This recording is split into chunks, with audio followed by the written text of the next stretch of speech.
Okay, our topic for today is all about iba't ibang damdamin or emotion. Emosyon. Okay. The first one is masaya. Sino ito sa inside out? Very good. This is joy. When you feel that you are happy. Okay? Pag si mama, binili niya yung favorite mo, pagkain, ano pa? Tuwing birthday mo, yes, ano pa? Tuwing namamasyal, okay. How about this one? Sino ito sa inside out? Very good. This is sadness. Okay. Kailan mo nafe-feel na ikaw ay malungkot? When you feel that you are sad. Okay. Pag nawala yung lapis mo, ano pa? Pag ikaw ay nadapa, ano pa? Pag ikaw ay may sakit, okay. This one, sino ito sa inside out? Very good. This is fear. When you feel that you are scared. Wait, pag mayroong nakakatakot na aso, ano pa? Monster? Okay, wala naman monster. Ano pa? Hmm? Uy, kapag galit si mommy. Okay. Next one. Sino ito sa inside out? Okay, this is anger. When you feel that you are mad. Okay. Kailan mo naramdaman na ikaw ay galit? Okay. Kapag hindi binabalik agad yung gamit mo. Yes. Ano pa?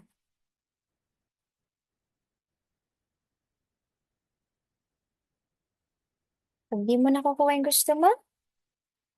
What else?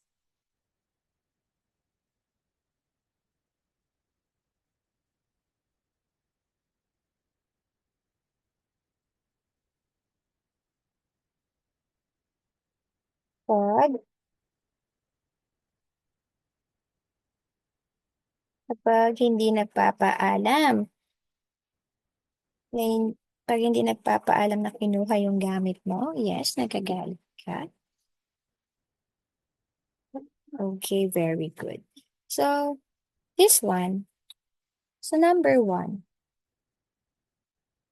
Nawawala ang bagong lapis ni Zion.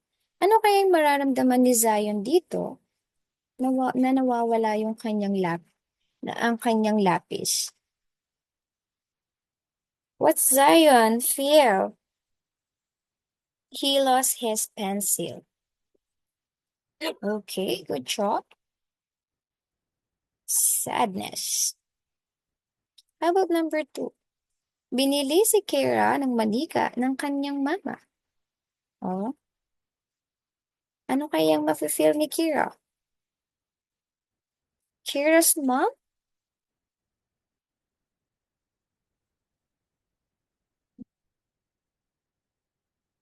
Buy a doll daw. Ano kayang mararamdaman? Di Kira, binili siya ng doll ng kanyang mom. Kira's mom bought a doll.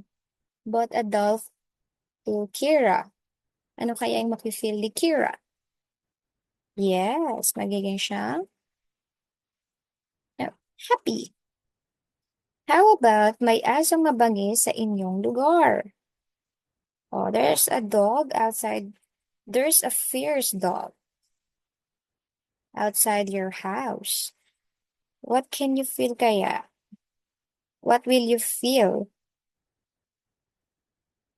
Yes, you are scared. How about number four? Kinain ng pusa ang paborito mong pagkain. Oh, the cat eating your favorite food. What can you feel? What will you feel? Sorry. Yes, you are mad. How about number five? Ikaw ay binigyan ni teacher ng excellent star dahil sumasagot ka sa mga tanong niya. O, teacher, give you a excellent star. What will you feel? Yes, you are happy. Next. Now, pagdugtungin ang pangalan ng bawat emosyon sa tamang larawan. O, i-connect mo itong mga words na to dito sa mga pictures. O, takot. Saan siya dyan? Good job. This one. Malungkot. Saan siya dyan? Good job. Mas galit. O, galit. Saan da? Ito ba?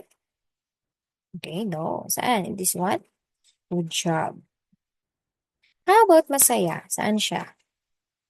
Siyempre, yung natitira na lang. Good job. Next. Okay, so dito naman tayo sa mga kailangan ko. Ano yung mga kailangan mo? Kailangan mo ba to? Yes, you need fruits. You need this relo? Okay. Hindi mo pa kailangan tong relo, no? Hindi mo pa siya kailangan. Yung mga primary mo munang needs. Ano mo na yung mga primary mong needs? Yes, very good. That's water. How about the gift? You need gift? Yes, no. Computer. You need computer? No. Relo, hindi muna, okay? Yung mga primary needs mo muna. How about the bahay or the house? You need the house? Yeah, good job. How about the meat? Yeah, very good. How about bug? Okay, hindi muna. How about gulay, vegetable? Yeah, you need vegetable. Okay, mga pangunahing kailangan ko. So, ito yung mga pangunahing kailangan mo or your primary needs, no? Ibig sabihin ito yung mga pinaka-importante. Okay, the first one is water. Second one is food. Okay, you need water and this food para kayo ay lumaki. Okay, para kayo ay lumaki. And then clothes. Yes, you need also the clothes para protektahan ka sa mainit, sa malamig, and also the house. Okay? Mga iba pang kailangan mo. Okay, you need exercise. And also, yeah, you need sleep. O bakit kailangan mo kaya to? Yes, good job. Kailangan mo tong exercise and sleep para magkaroon ka ng lakas. Kasi kung wala kang tulog at wala kang exercise, ikaw ay manghihina. Okay. How about this one? Playing. Bakit kaya kailangan mo tong maglaro? Ba't kailangan mong maglaro? Okay, very good. Para malibang ka.